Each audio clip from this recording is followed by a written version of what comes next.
Bienvenidos, bienvenidas. Esto es País en Vivo por Argentinísima Satelital. Mi nombre es Florencia Dorante y como todas las semanas los acompaño junto a mi colega Jorge Romano, que por supuesto la presencialidad en los trabajos sigue siendo una cuestión que hay que administrarla, ¿no? Por eso mismo la pandemia nos hizo tener que salir de forma remota con nuestro co-conductor también desde su casa, de su biblioteca, desde su espacio personal. Así que bueno, vamos a esperarlo ahora porque él también nos va a acompañar en este programa. Vamos a tener muchísima información. Hay un tema que le interesa a todos y a todas, que es la vuelta a la presencialidad de las clases. Hay muchos padres preocupados por esto. Hay una sociedad dividida también con varias opiniones. Así que vamos a estar hablando de esto. También esta semana fue el día de la lucha contra el cáncer, el Día Mundial para poder prevenir y concientizar sobre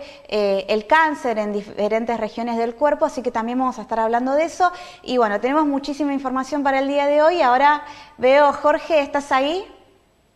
Sí, aquí estamos. Es un gusto compartir este tiempo contigo, Flor, y con la audiencia de Argentinísima Satelital, con las opiniones que venimos realizando, llevando a cabo todos los domingos contigo, de 21 a 22 y 30 horas, porque, bueno, un periodista tiene que dar información formativa y tiene que opinar sobre las informaciones que lleva adelante. Si no, cualquiera podría leer noticias, para lo cual ni siquiera se requiere estudio alguno, salvo tener buena dicción y haber leído bastante para leer correctamente. Pero lo cierto es que lo que vale en cada uno de nosotros que tenemos esta posibilidad de estar frente a un medio de comunicación es emitir opiniones siempre con la intencionalidad, como debe ser, de formar y no de deformar, Flor. Estoy completamente de acuerdo con vos, Jorge, y puedo decir con muchísimo orgullo que desde este espacio lo hacemos con mucha responsabilidad, con mucha rigurosidad también, que siempre estamos buscando entrevistados que nos brinden, que nos nutran de conocimientos y que bueno, eso lo podemos decir con muchísimo orgullo, la verdad. Nosotros estamos intentando dar un servicio a la gente, tenerlos informados, que sepan de actualidad, porque la información es poder y tener esos conocimientos también hace que la gente tenga muchas herramientas. Así es. Bueno, hemos venido diciendo contigo, hace más de un mes, hemos emitido opiniones, juicios críticos en relación a la gente que no se quiere vacunar o aquellos que lamentablemente han hecho un daño enorme desde los medios de comunicación a la salud y a la vida de los habitantes de nuestro país, negando, por ejemplo, la calidad, el origen científico de la vacuna rusa. ¿Cómo han quedado esas personas que han hecho tanto daño frente a un medio de comunicación? Cuando esta vacuna ahora, de Gamaleya, está requerida por toda Europa. ¿Cómo es el tema? ¿Cómo se trabaja desde un medio de comunicación con tanta irresponsabilidad? ¿Qué hay detrás de esa información destructiva y no razonada, no inteligente, no científica?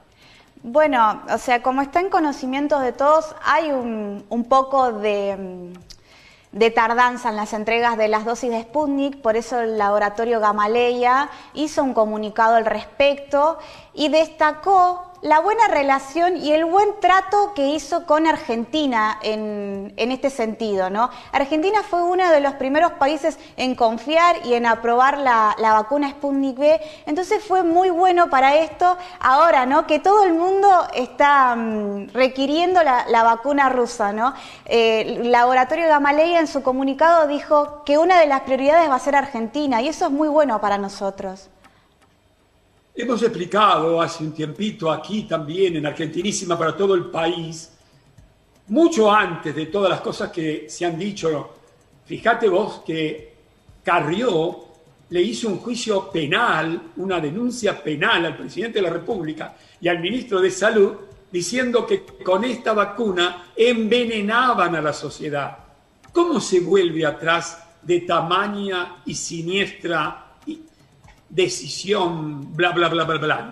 ¿cómo se vuelve atrás de eso? ¿O cómo se vuelve atrás de que algunos periodistas, que yo no diría que son colegas realmente, hayan negado, y reitero, la capacidad científica de este Instituto Gamaleya, de los rusos en materias científicas, este instituto que data de 1891 y que por otra parte los argentinos en 1956 empezamos a vacunarnos por la poliomielitis, que lo hemos dicho, parálisis infantil, con una vacuna realizada en Rusia, nada menos que por Sabin, que era polaco, pero que lo contrató Rusia para elaborar la vacuna de la poliomielitis. Ese virus, al que yo en alguna oportunidad tuve ocasión de entrevistar a Andrea Gamarnik, miembro de la Academia Mundial de Ciencias, una científica argentina de prestigio internacional hablando de los virus.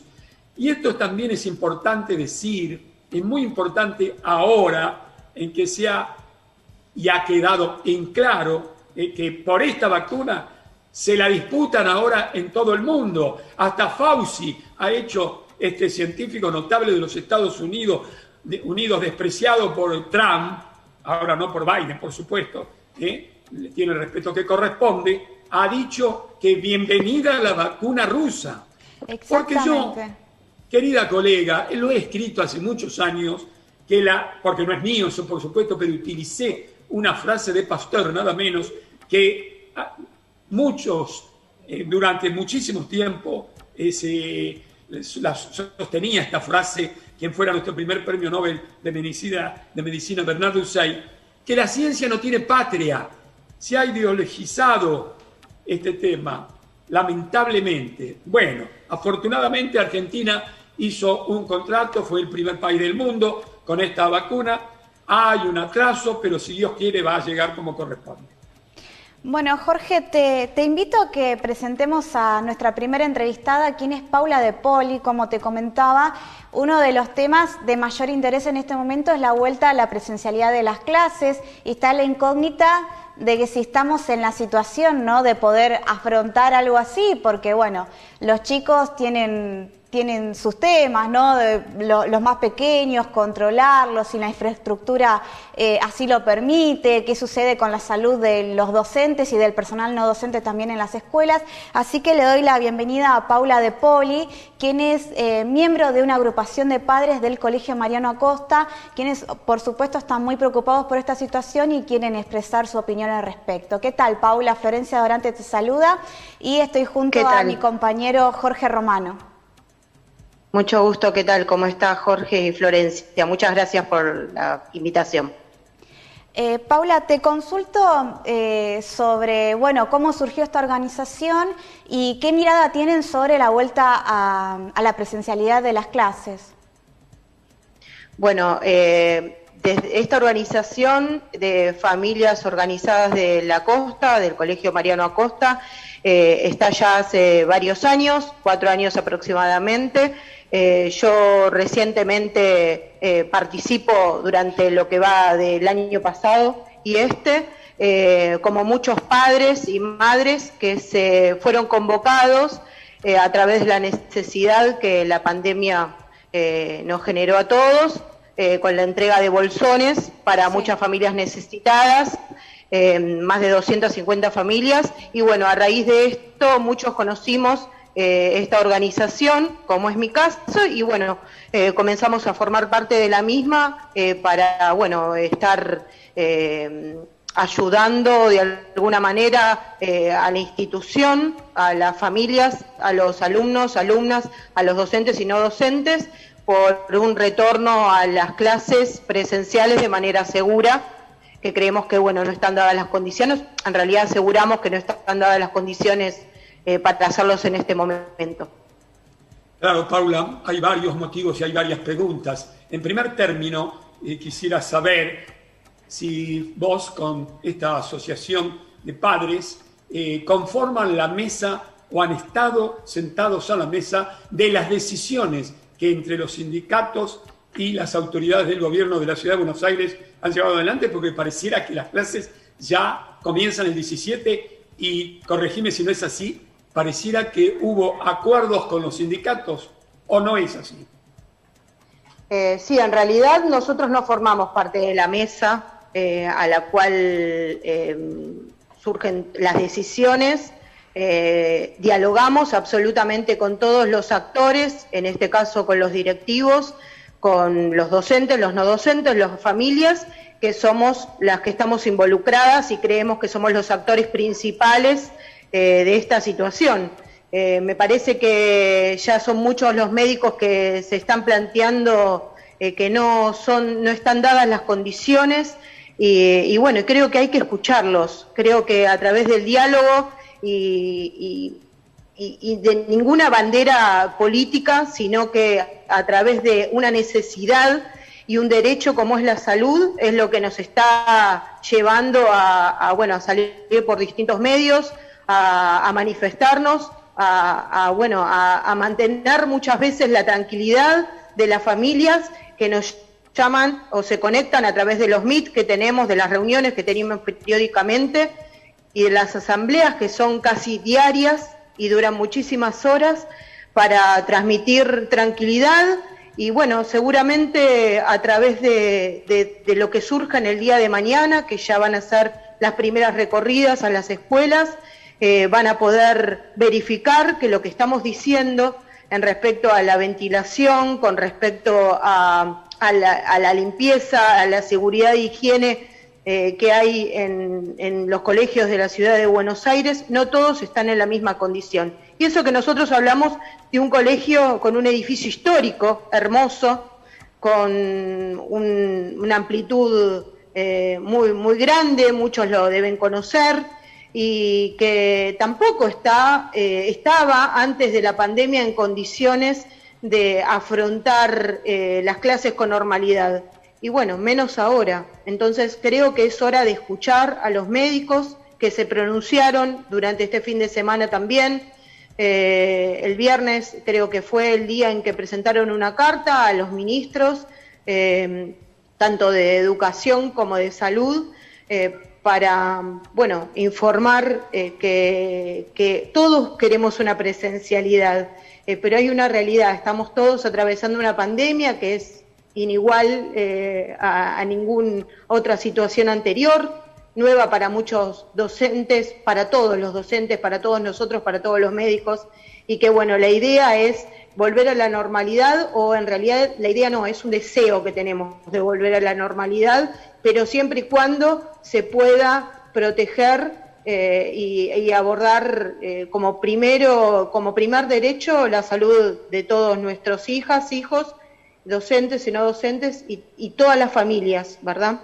Lola Barr, una de las periodistas, o la periodista número 1 en ciencia en la República Argentina, en estos días ha mostrado un cuadro donde se ha quedado en claro el contagio que tienen desde los chicos y los adolescentes. Y entonces la pregunta, Paula, ¿ustedes representan a los estudiantes de la enseñanza media o también los de la enseñanza elemental y el jardín? A todos los estudiantes de la institución. Bueno, dentro de nuestro... Sí, disculpa. Sí. No, adelante.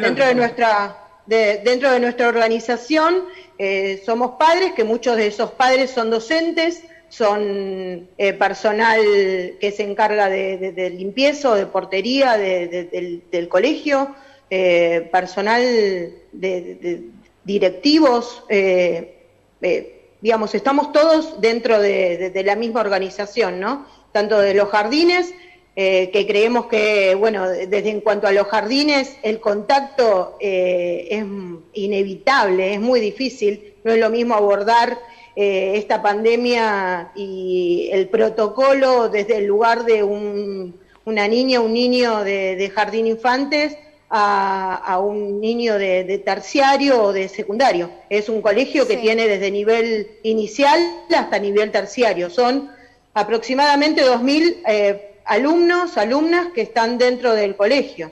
Paula, sí, hace un rato nos decías que la infraestructura del colegio y la organización incluso era deficiente desde antes de la pandemia.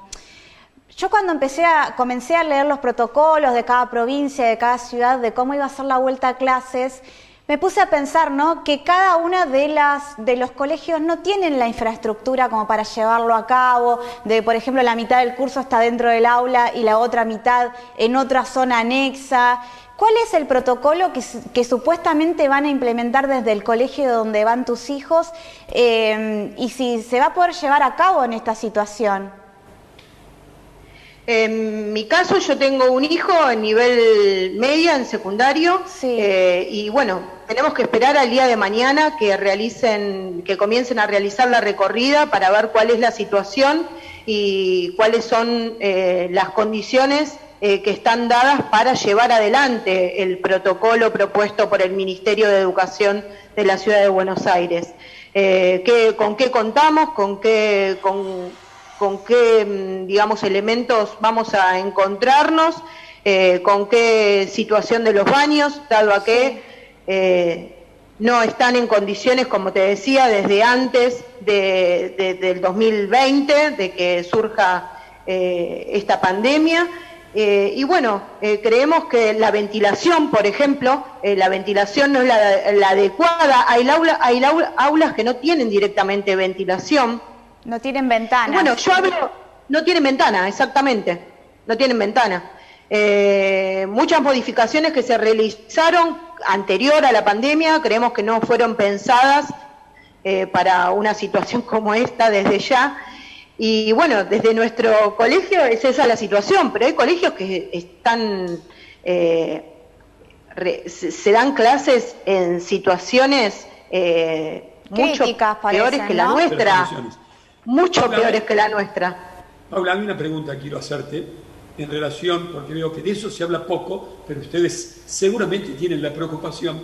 ¿Qué pasa con los chicos que están a cargo, porque el papá y la mamá trabajan, y están a cargo de los abuelos, abuela o abuelo, que bueno, que son personal, que son gente, digo, personal, al fin y al cabo cumplen con trabajan más que antes, los abuelos y abuelas, que son parte de riesgo, de ese riesgo importante. Si los agarra el virus, si bien este virus mata a poca gente, pareciera que no le importa a nadie, mata a los abuelos, ¿no? Entonces, ¿qué pasa con eso? ¿Qué van a hacer esos chicos? ¿Van a estudiar desde la casa? ¿Tienen los medios para hacerlo? ¿Se habla sobre eso? Mira, Jorge, eso es una de las principales motivos y de las principales situaciones de angustia de las familias. Nosotros nos estamos asesorando con abogados, los directivos están al tanto de esta situación también, para bueno, llevar adelante determinadas acciones por el tema del derecho a la salud como primera instancia. Muchas familias se tuvieron que fusionar, llevar a sus abuelos, abuelas a sus domicilios porque no podían realizar las compras o sus actividades mínimas o por cuestiones de protección. Y hay también muchos padres, ¿sí?, de alrededor de 40, 50 años que tienen problemas de salud, ya sean asmáticos, ya sea hipertensión, ya sea obesidad, muchas enfermedades a las cuales también se ven afectados. Y es lo que más angustia a los chicos, efectivamente a las chicas y chicos. Obviamente que el vínculo no es el mismo al estar presencial o estar con sus compañeros, con sus profesores, con un colegio al que aman, que realmente aman y que comparten mucho más del tiempo que a lo mejor se comparten en otros colegios, porque tienen muchas actividades, pero por sobre todo lo que más les angustia es el poder llevar el virus a casa. Y sí. Es el transportarlo y no poder, digamos, más allá de que obviamente que no serían responsables, de ninguna manera serían responsables, ¿cómo haces para que en la cabeza de una chica o un chico no genere que esto produjo algún inconveniente o alguna enfermedad o internación o lo que fuere sí, en alguno de sus familiares y de sus seres queridos? Paula, eso no lo recuperan más. Sí, Paula, como para cerrar, porque lamentablemente nos estamos quedando sin tiempo, en el caso de que se apruebe un protocolo y se vuelvan a las clases presenciales sin poder subsanar, ¿no?, las situaciones que se están llevando a cabo en este colegio y en otros colegios con los cuales me imagino que están en comunicación permanente, ¿van a tomar alguna decisión? ¿No van a llevar a sus hijos al colegio? ¿Van a hacer algún tipo de manifestación? En realidad no estamos de acuerdo con las manifestaciones presenciales justamente porque sería contrario a lo que estamos hablando. Acciones estamos tomando, queremos esperar y seguramente los directivos del colegio van a poder, que ya nos están escuchando, están al tanto de las acciones que estamos tomando a través de abogados con los que nos estamos asesorando y bueno, queremos esperar esta semana, que es una semana clave, para ver cuáles son las decisiones, igualmente seguir avanzando con las medidas que vayamos a tomar nosotros. El derecho a la salud está por encima de todo y es lo que nos hace movilizarnos. Nos hace movilizarnos a través de los medios de comunicación, de las asambleas, de los grupos de chat y de todo lo que nos lleve a proteger a nuestras hijas, a nuestros hijos, a los docentes, a los directivos, a los no docentes que cumplen un rol, la gente de limpieza de portería cumplen un rol importantísimo en nuestro colegio, importantísimo, y bueno, creo que hay que escucharlos. Entonces, en las recorridas que se hagan en el día en el día de mañana o en esta semana próxima, que los escuchen, que nos escuchen a las familias, que nos escuchen a todos los que somos los actores principales de esta situación.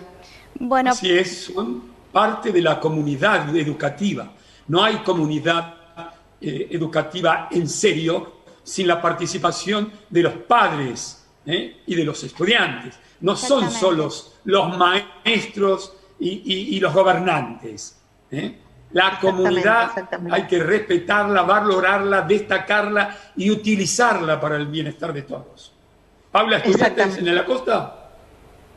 Yo no, soy esposa de un alumno de la Costa. En mi época la Costa no era mixto. Pero tuvimos la suerte de que nuestro hijo a partir de primer año puede ingresar en este gran colegio al cual amamos. Y sí, exactamente, y fue el padre, y que es un colegio con una gran diversidad y que me emociona realmente. Se nota, Paula, sos una persona muy comprometida y te agradecemos muchísimo tu tiempo, tu lucha también, y que bueno, acá con Jorge vamos a estar informando, actualizando la información con respecto a los padres que tienen esta lucha, que es muy importante. Grande mamá, buenísimo. Grande mamá. Bueno, muchas gracias Jorge, muchas gracias Florencia por permitirnos expresarnos. Muchas gracias a vos. Bueno, Jorge, muchas cosas para decir, ¿no? Y una situación complicada con respecto a lo que está sucediendo, que esperemos que se pueda resolver, ¿no? Digamos, es ilógico querer exponer a los chicos, a las familias, a esta situación, a un virus. Paula bien lo decía, hay gente que tiene familiares que son pacientes de riesgo, existen los abuelos, pero también existen las personas con ningún tipo de patologías que no se quieren enfermar también. Esta enfermedad es medio una lotería y no se sabe cuáles son las consecuencias que se puede tener en cualquier edad, en cualquier momento de la vida. A las personas grandes las mata. Sí. De cada 10 personas que ingresan a una terapia intensiva, 5 decían en los comienzos no vuelve. Ahora nos vuelven 8. Cada vez es peor, y encima las mutaciones que se van sumando, ¿no? Y que cada vez que la gente se va enfermando, cuanta más gente se va enfermando, más mutaciones van apareciendo. Y bueno, tenemos que cuidarnos, encerrarnos también, lamentablemente. Esa por ahora es la única profilaxis: cuidarnos, distanciarnos y esperar a la vacuna. Otra situación, por ahora, otra herramienta no tenemos. Cuando vos los dispongas, de acuerdo a los tiempos, querida conductora y colega, quiero hacer alguna referencia a lo que dijo Paula, esta mamá, en relación de que esto no había nada político. En realidad no hay nada político de parte de ellos, pero no hay ninguna duda que Larreta hace un juego político queriendo empezar las clases el 17, habiendo bajado el presupuesto educativo en la ciudad de Buenos Aires, no estando la infraestructura adecuada en los establecimientos educacionales, queriendo iniciar el 17 en la mitad de febrero. Realmente hay una decisión política de parte del gobernador, de la tosuda decisión política de parte del gobernador Larreta. Bueno, Jorge, yo ahora te invito a que vayamos al primer corte de País en Vivo y bueno, si querés, al regreso hacemos una pequeña editorial al respecto. Encantado, querida colega. Bueno, quédense ahí que ya sigue País en Vivo con muchísima información y muchísima actualidad. Ya volvemos.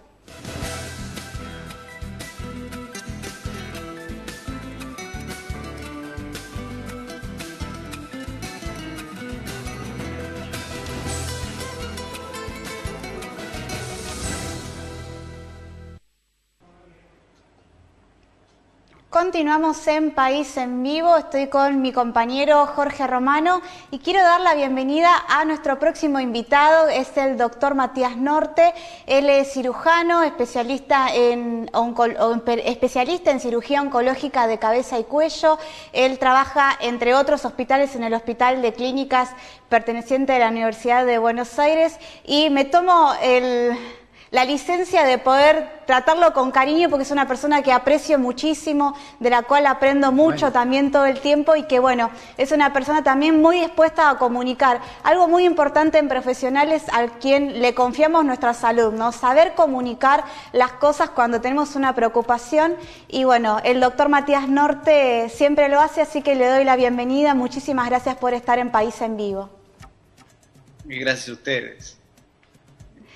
Bueno. Gracias, querido doctor. Has elegido muy bien, querida y joven colega, porque estuve charlando un poquito fuera de cámaras con el doctor Matías y advierto por la charla cortita que tuve, un profesional del arte de curar, como se decía antes, estudioso, humilde, que conforma parte de, le decía a él fuera de cámaras, el plantel de nuestro hospital de clínicas.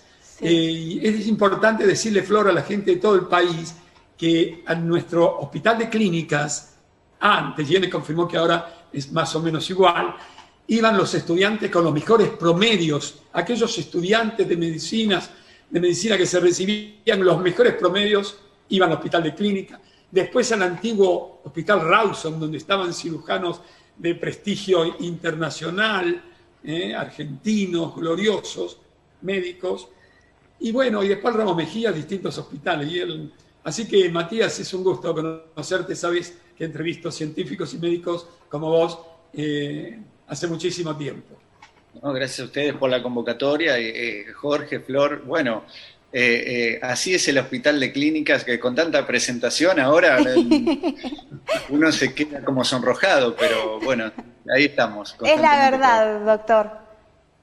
Vos sabés, Matías, vamos a iniciar, tal vez esto no es la manera en que se entrevista a alguien en un noticiero como este que llega a toda la República Argentina. No importa, yo soy periodista y lo vamos a hacer la entrevista de otra manera.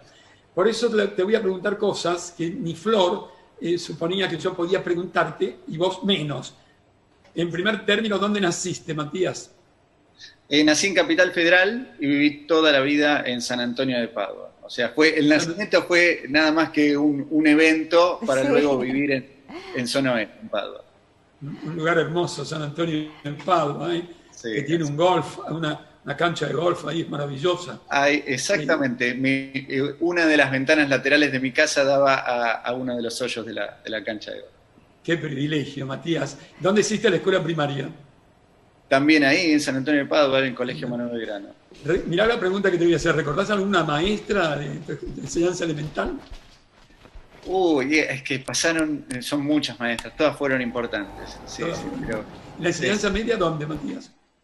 También, todo allí. No me he movido de Padua hasta los 17 años de edad, que después, bueno, empecé con la facultad, la universidad. La Universidad de Buenos Aires. En la UBA, exactamente, ahí en la Facultad de Medicina, enfrente de la Plaza Jusey, y bueno, fue un poco en tiempo bastante acelerado en mi entusiasmo por hacer medicina, que me recibí entre los 22 y los 23 años. ¡Increíble! Decime, ¿por qué sos médico, Matías?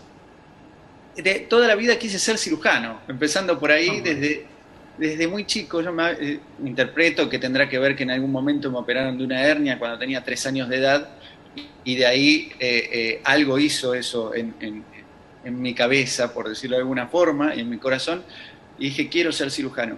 Y luego eventualmente, bueno, uno es muy chico para entender cómo es la vida, y uno se entera que tiene que hacer medicina para ser cirujano. Entonces, ahí empieza mi pasión por la medicina, y es el día de hoy que bueno, no solo me dedico, si bien hago cirugía y estoy en la parte organizacional de la salud, estudiar medicina en todo sentido, de todos los aspectos y especialidades me apasiona.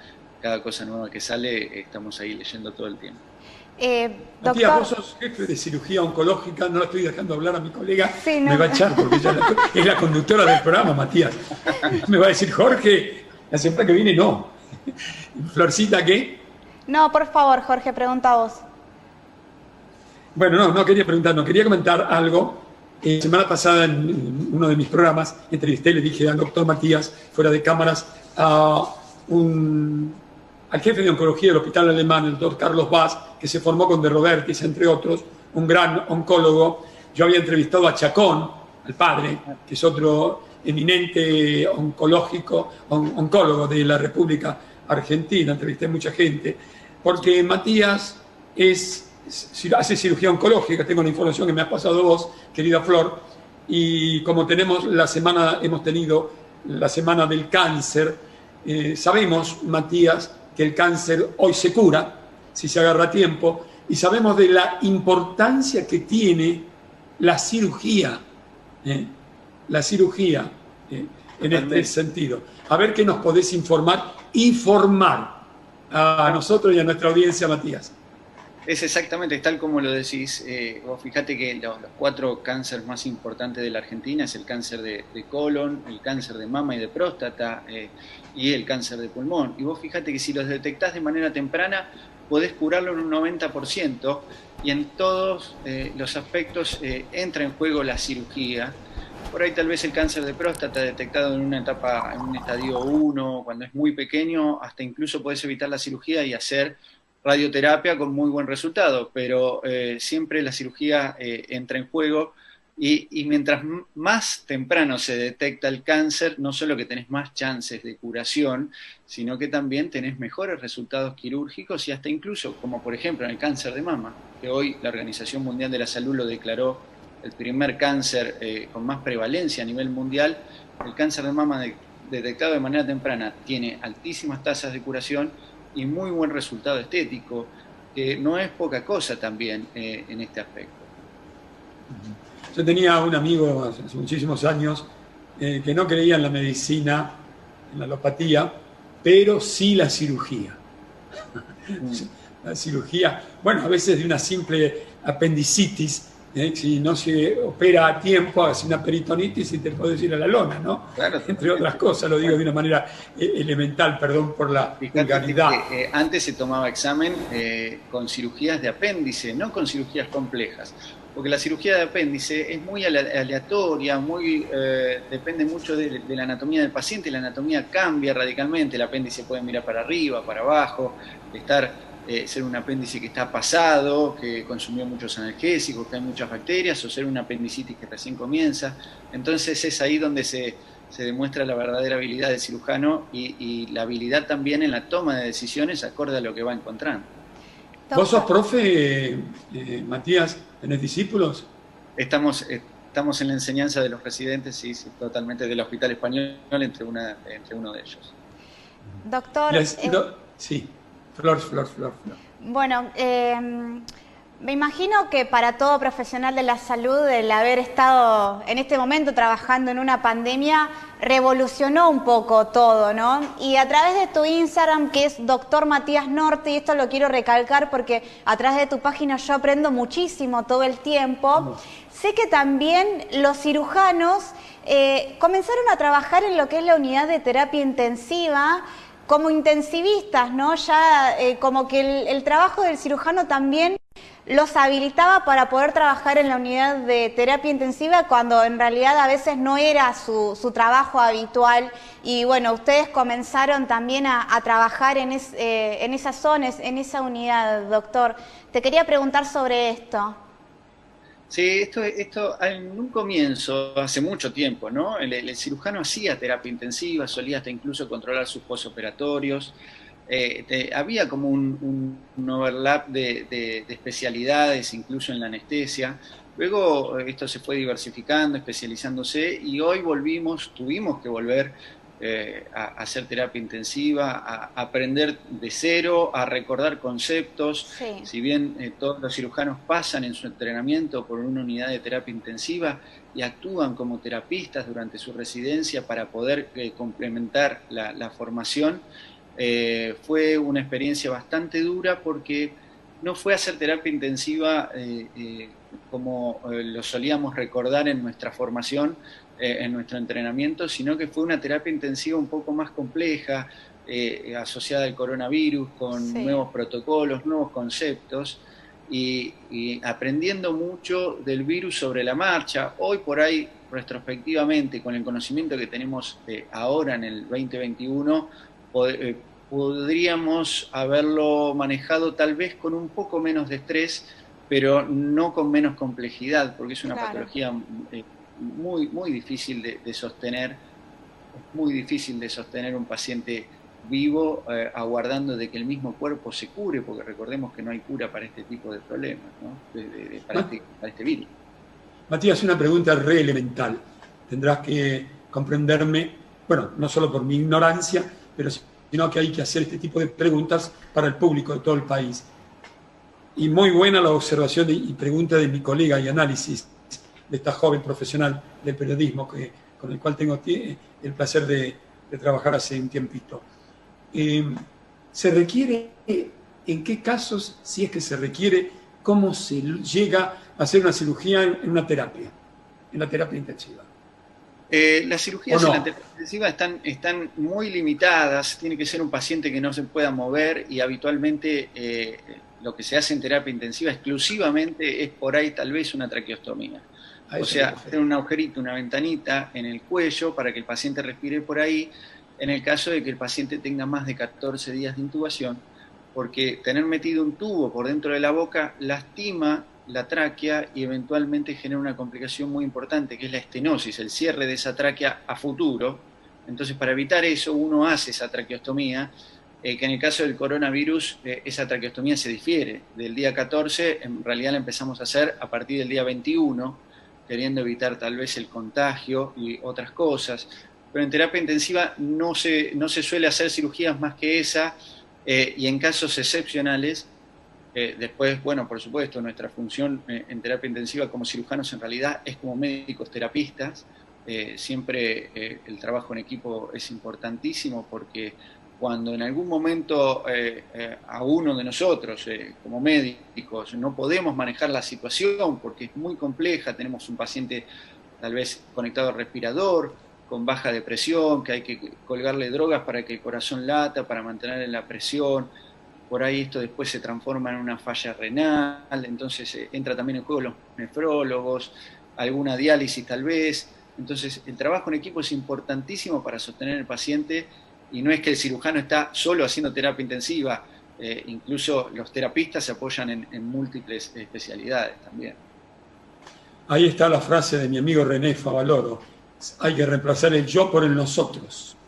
Definitivamente, y el trabajo incluso en cirugía en sí y en el quirófano es un trabajo en equipo, es donde las decisiones son compartidas. Si bien hay un jefe de equipo, las decisiones son compartidas. Es muy diferente tal vez a por ahí lo que se imagina la gente en algo más dictatorial y más fuerte, la presencia de un cirujano único que les solicita a los demás no colaboración, sino les ordena a los demás cosas. Hoy por hoy estamos hablando de colaboración mutua, y esto se traduce también en la vida fuera de quirófano, en los pasillos y en la atención de los pacientes al lado de la cama. Te tengo que hacer una pregunta, digamos no comprometida, pero sí con un comentario previo, Matías. Hace tiempo que venimos sosteniendo, digo, por lo menos en mi condición de periodista profesional, donde he hecho durante 30 años periodismo científico, educativo, cultural, hemos pretendido hacer ese tipo de labor profesional. Y para hablar de las vacunas, me he referido hace tiempo a Jonas Salk y a Sabin, dos científicos que estaban enfrentados. Está grabado aquello de que Sabin dijo en un momento determinado que lo que hacía Jonas Salk era química de cocina, ¿sí? Las miserias humanas, las envidias y los intereses, todas esas cosas que acontecen en la vida de los hombres, Matías, que vos no ignoras. Entonces, ¿por qué digo esto? ¿Por qué me refiero a Jonas Salk y a Sabin? Porque fue Jonas Salk el que descubre la vacuna contra la poliomielitis, contra ese virus de la parálisis infantil, que era inyectable, que se la dona al Estado, porque cuando le preguntaron a un periodista, que también está grabado, quién iba a patentar, le dijo, no se puede patentar el sol, es de la gente. A Sabin lo contrata Rusia, ya que después viene la pregunta, porque esto lo vengo diciendo hace mucho tiempo, lo contrata Rusia, porque no quiso ir Jonas Salk. Y es en Rusia donde Sabin descubre la vacuna que nos aplicaron a todo el terroncito. La aplicaron, digo, porque yo era un niñito, te digo, tengo años, pero era un niñito cuando me dieron la azuquita con las gotitas, porque ahí sí sufrimos en la ciudad de Buenos Aires, en el país, pero la ciudad de Buenos Aires estaba toda pintadita de blanco, los cordones, los árboles con cal, siempre había en un barrio alguien que tenía un chico parálisis, ¿no? Bueno, gracias a estos dos grandes benefactores que estaban enfrentados, esa vacuna se hizo en Rusia. Y entonces el Instituto Gamaleya data de 1891. Así que yo desde el primer momento no desconfié. ¿Yo quién soy? Yo no soy científico, soy un periodista, pero que tiene que estudiar, no sé nada de nada, para estar ilustrado, para tener alguna opinión. Y cuando yo veo acá el desastre que se ha hecho, se ha ideologizado, también utilicé una frase, la ciencia no tiene patria. No es un problema que es comunismo, el liberalismo, el peronismo, el radicalismo, qué sé yo. Así que ahora se pelea el mundo por esta vacuna. ¿Cuál es tu opinión? Sí, la historia es como que se repite nuevamente, ¿no? Porque, pero bueno, la vacuna es una vacuna que ha demostrado, la vacuna rusa es una vacuna que ha demostrado tener muy buenos resultados, 91.6% de efectividad, 100% a la hora de evitar muertes y 85% a la hora de evitar incluso o más de casos graves. Nosotros estábamos muy ansiosos, y hablo de la comunidad científica y médicos, de ver ese famoso trabajo que hoy está publicado en The Lancet, y eso nos hacía ruido en el sentido de que ¿por qué no se está publicando esto? Y sí, por supuesto, nos hacía tanto ruido que en algún punto hemos llegado a desconfiar, pero aún así, sabiendo la historia, tal como la contás, y la historia del laboratorio muy serio, nos expusimos a esta vacuna y de hecho fuimos uno de los primeros vacunados. Yo mismo me di, hasta hace poco, hasta la semana pasada, me di la segunda dosis de la vacuna rusa, con muy buenos resultados, muy buena tolerancia. Tuve, por supuesto, dolor en el brazo y un registro febril, pero nada que me invalide y que no me permita seguir hasta incluso trabajando. Y estamos muy ansiosos ahora, ya con todo publicado, estamos muy ansiosos por recibir más dosis, porque queda mucha gente por delante por vacunar. Imagínense que estamos hablando de 7.600.000 personas mayores de 60 años de edad, con y sin factores de riesgo. Todavía tenemos que completar el personal de salud y sin lugar a dudas el día de mañana en que volvamos a las clases vamos a tener que vacunar a los docentes, así como ya tenemos que estar vacunando a los policías, a los bomberos, al personal esencial. Es un trabajo que no es fácil en un contexto mundial donde todo el mundo está pidiendo vacunas. Sí. Mínimo, al menos tenemos que tener 14 millones de dosis hoy por hoy para tener cubierto lo principal para luego seguir avanzando. ¿Algún colega, algún amigo, algún conocido de los dos hospitales donde haces tu labor profesional perdió la vida o la pasó muy mal? Sí, mi compañero con el cual estuvimos en terapia intensiva trabajando, el doctor Fadi Mulayen, estuvimos en quirófano operando pacientes que hemos compartido, falleció el sábado pasado luego de estar 19 días conectado al respirador por coronavirus, y eso es muy difícil de sobrellevar. Es el día de hoy que en el hospital estamos muy tristes porque también nos preguntamos por qué él y por qué nosotros, si compartíamos las mismas cosas, ¿no? Sí, es terrible. Lo lamentamos muchísimo, doctor, y también lo lamentamos porque estas historias se repiten en todo el mundo. Son muchísimas las personas que se dedican como personal de salud, ¿no?, que han perdido la vida, que la han pasado muy mal, que han perdido días de trabajo, que están dando todo ahora en este momento, más allá se hayan enfermado o no, están dando todo, se están dedicando 100% a esto. Y otra vez sonrojarlo, ¿no, doctor? Porque a mí me genera muchísima confianza al escucharlo hablar. Yo lo conozco, bueno, de otro medio de comunicación, lo conozco a través de sus publicaciones de Instagram, y me gusta mucho cómo no es egoísta con la información, siempre está compartiendo, y por suerte a mí no me tocó que sea mi cirujano, ¿no? Pero me imagino que debe hacer así con los pacientes, también explicarles cada caso, ponerse en el lugar del otro. Eso habla de tu calidad humana. Bueno, gracias por eso. Pero sí, es importantísimo la información. Todos los pacientes tienen que saber todo, incluso, bueno, en todos los aspectos, ¿no? Y sobre todo eso nosotros lo subrayamos en lo oncológico también, porque el paciente tiene que tomar decisiones que pueden afectar el resto de la vida, sea poco, sea mucho lo que le queda, o hasta incluso hablando de curación, o enfrentar cirugías que son muy invalidantes o con muchas secuelas. Y esto, bueno, con respecto al coronavirus también entró en juego hablar mucha información con la familia, e intercambiar opiniones con la familia, porque ha habido muchos pacientes que lamentablemente no han salido adelante, y hemos tenido que hacer maniobras invasivas muy agresivas, y bueno, son pacientes que no han podido decidir porque los teníamos conectados a un respirador y tenían que decidir otras personas por el paciente, o nosotros mismos incluso, porque al tener pacientes internados con coronavirus, la familia también lo estaba, y no podíamos tener accesos a ellos, o la misma familia también estaba al lado de él en otro respirador. Entonces es vital la información en todos los aspectos de la medicina. Sí, bueno. Yo, Matías, no tengo más preguntas, ¿eh? Yo, Matías, no, sí, seguí, Flor, te felicito por haber hecho esta investigación periodística y presentarnos un médico en serio. Lamentablemente puede haber en esta profesión algunos traficantes de la medicina. Esto también hay que decirlo con tristeza, pero no, la gran mayoría son como este Matías, ¿no?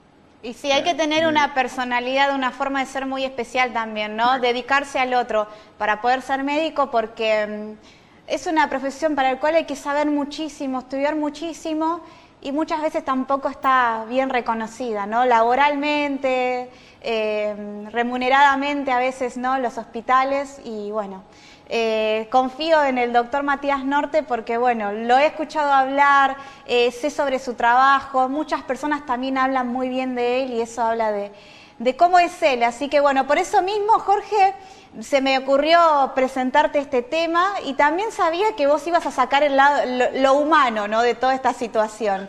El detrás de escena, de qué está pasando con el personal de salud en este momento. No sé si el doctor sigue conectado. Sí, está. Estoy acá, gracias por la convocatoria, por supuesto. Sonrojado.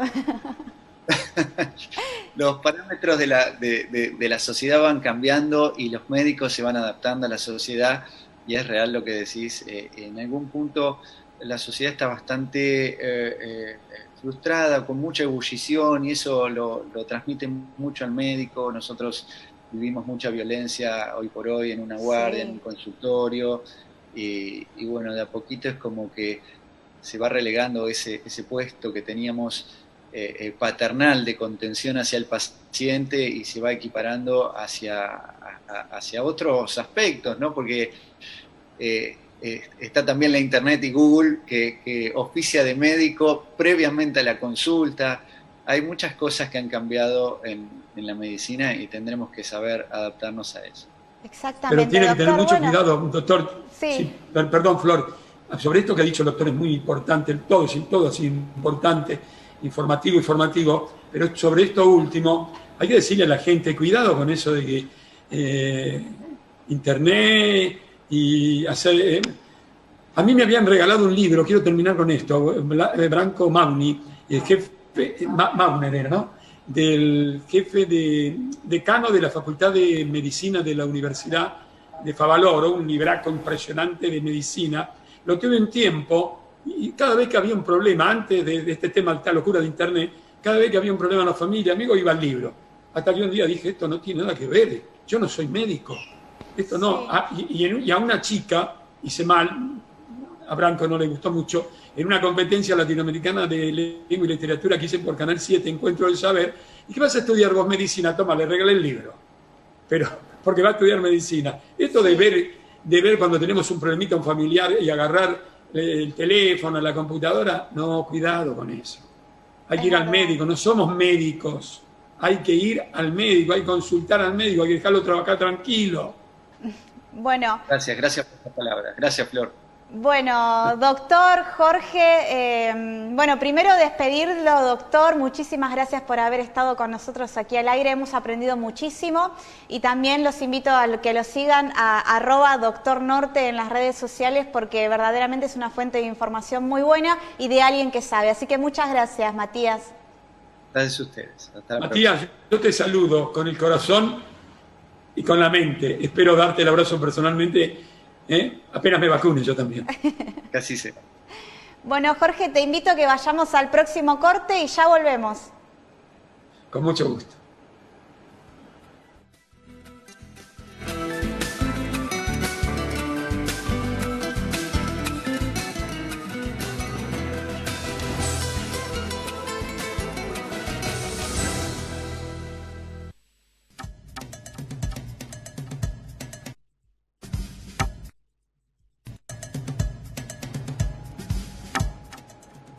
Continuamos acompañándote en País en Vivo por Argentinísima Satelital junto a mi colega Jorge Romano y me gustaría, Jorge, que hagamos una reflexión, ¿no?, sobre las notas que acabamos de hacer.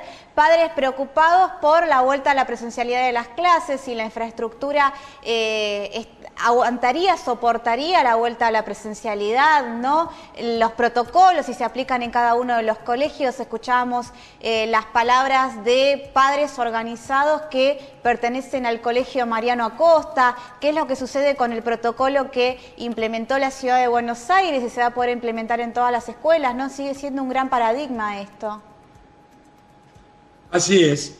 Esto de la vuelta a clases, tan promocionado políticamente, especialmente en Cava, la ciudad de Buenos Aires, merece distintos análisis y puntos de vista y algunos juicios críticos desde mi modesta manera de ver las cosas. Esto de la necesidad que tienen los niños de ir a clases según la Sociedad Argentina de Pediatría, es discutible. Es discutible. Lo que voy a decir ahora tiene giros polémicos, seguramente, tal vez hasta vos, querida colega, no compartas, y está bien que cada uno tenga su opinión. Yo creo que los chicos, durante el año 2020, en esta pandemia, vivieron el mejor año de sus vidas. Y te voy a decir por qué. Es muy polémico lo que voy a decir, por supuesto. Porque hay literatura para todo, ¿no? ¿Qué quiero decir? Hace muchos años, que en distintos programas de televisión y de radio me vengo preguntando, ¿dónde están los padres? Los busco abajo de la mesa, ¿viste? ¿Dónde están los padres? ¿Dónde están los padres? Y esto es por el avance del alcoholismo en la niñez, en la adolescencia, por un montón de cosas, por el avance de la droga, por el avance en un país como el nuestro donde no hay ley de pedofilia, de la pedofilia. ¿Dónde están los padres? ¿Dónde están los padres? Y bueno, los padres no están hace muchos años. Esta es la realidad. Y como yo alguna vez te dije en alguno de los programas, que para mí, como dice el poeta, para mí amar es cuidar. El poeta dice, lo que amamos lo consideramos nuestra propiedad. Por eso decimos mi padre, mi madre, vos dirás mi pareja, mi perro, mi hermano, mi amigo, mi vecino, mi abuelo, mi abuela. Si esto fuese realmente así, si lo que amamos supuestamente lo consideramos nuestra propiedad, Flor, deberíamos cuidarlo. Entonces yo digo, amar es cuidar. Y yo creo que los padres hace mucho tiempo, no todos, un gran porcentaje, no en la Argentina, sino en el mundo, no cumplen con esa misión de amar, de cuidar, de educar. Educar también es amar. Todo fue delegado a la maestra, al maestro. Entonces la maestra, el maestro tiene que ser de psicólogo, de tía, de tío, de madre, de padre, de abuela, de abuelo. Y así terminan nuestros pobres docentes en la Argentina, mal pagos, no respetados, no valorados. Muchos de ellos no bien preparados porque están re mal pagos, tienen 2 o 3 o 4 escuelas para sobrevivir. Y todo esto, ¿por qué digo yo? ¿Por qué afirmo que los chicos vivieron sus mejores momentos? ¿Por qué? ¿Por qué? Porque tuvieron durante todos estos meses pasados a los padres. Estuvieron junto a los padres. Y muchos padres, además, descubrieron a los hijos, Flor. Sí. Muchos padres descubrieron a los hijos porque no los veían. Y aquellos, por varios motivos, porque los padres, porque algunos estaban separados, o porque ya tenían la segunda, hijos con la segunda o la tercera mujer, o el segundo o tercer hombre, entonces hijos por todos lados. Esto, me van a pegar por todos lados, por lo que digo, ¿no? Bueno, muy bien. La cuestión es que el chico, el niño, por experiencia personal, Flor, para el público de todo el país, el niño pobre no es triste. ¿Cómo dijo Jorge? Yo tuve el privilegio de ser re pobre. Saltaba descalzo en las calles de Pirovano y Pagola, por la zanja, subía a los árboles. No pude tener triciclo ni bicicleta, pero era muy feliz. Y tal vez un chico que había del barrio estaba en el balcón con un triciclo. En una jaula estaba ese niño rico del barrio, llamado Skolnik, que después fue compañerito mío en la escuela primaria. El padre tenía frigoríficos, pero tenían en un balcón. Sí. Hoy los niños, yo en estos 5 kilómetros que hago, como te decía, fuera de cámaras, desde mi casa, en la calle Mármol al 1700, a mi productora en San Pedrito y Tandil, 5 kilómetros, todos los días. Yo nunca vi en mi vida, ni yo ni los habitantes de la ciudad de Buenos Aires, de lunes a viernes, repleto los parques por los que atravieso de niñas y niños. Todos los días lleno de chicos. Es decir, los chicos felices. Sí. ¿Cuáles son los niños? ¿Quién es el niño que dice en toda nuestra historia? Los hay, pero ¿cuántos son? Quiero ir a la escuela, quiero ir a la escuela, quiero ir a la escuela. ¿Sabes? Que empiecen las clases. ¿Sabes? ¿Cuántos son? Sí. Jorge, que hubo muchos medios de comunicación que publicaron supuestamente estudios medio flojos de papeles, podríamos decir, en el que aseguraban que el 80% de los niños en este momento estaban sufriendo depresión por no ir a la escuela. Y yo lo que te pregunto, Jorge, hay muchísimas personas en todo el país que nos están mirando que sufren depresión o que tienen un ser querido que sufre depresión. ¿Cuánto análisis, cuánto diagnóstico se necesita para poder diagnosticar una depresión, tratarla, en muchos casos medicarla? Y un medio de comunicación, varios medios de comunicación, no sé de qué forma, diagnosticó al 80% de los niños que no estaban yendo al colegio con depresión.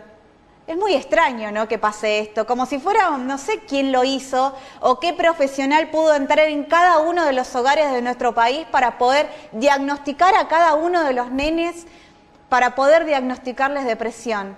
Me hace muchísimo ruido esto. Pero no mira, el Homo sapiens es un ser lúdico. Vos verás, incluso cuando eras niñita, vos, tu pareja o cualquier familiar o amigo, sí, iban por un nenito de nena de 3, 4 añitos, pegándole una chapita a una piedrita con sus piecitos. El Homo sapiens es un ser lúdico. El niño es la expresión máxima de lo lúdico. Hay que pasar por la 1114 Villa o la 31 y vas a ver a los niños jugando a la pelota, jugando con tachos, jugando con todo, en estos momentos de pandemia. Esto no quiere decir, bajo ningún punto de vista, que no debiera o debería aclararlo, que es necesaria la educación presenciable, es necesario que el maestro esté al lado del niño, es claro que lo es fundamental, porque no es la computadora o el teléfono, no lo es todo. Y en relación al teléfono y a la computadora me permito agregar que podríamos también incluirlo en este tipo de análisis, de desarrollos del pensamiento, que si no leen, les decía yo a los chicos en la competencia latinoamericana de lengua y literatura Encuentro del Saber, o en la competencia latinoamericana 11 años que hice de elemento vital, te dije fuera de cámaras que hay un empresario, el dueño de un medio muy importante que quiere llevarme a hacer algo, ¿no? Eso te lo dije fuera de cámaras con estudiantes. sí. Pero lo que quiero decir es que si no se lee, si el niño no lee, porque los padres no leen, si el niño no lee y todo con la maquinita, va a tener 3 problemas. Esto se lo digo a los adolescentes. El primero zafan y el segundo zafan. El primero, ¿cuál es? Hablan mal. Bueno, Jorge, todos hablan mal. Zafaron. El segundo, ¿cuál es? Por no leer. Vas a escribir peor. Todos escriben mal. Además tengo la computadora que me arregla el telefonito. Todo me dice, está mal escrito y me lo escribe bien. Hasta ahí está todo más o menos bien. Zafaste. Pero del tercer problema que te va a originar no leer, de ese no zafás, perdés capacidad de análisis. Que la Sociedad Argentina de Pediatría haya hecho este diagnóstico.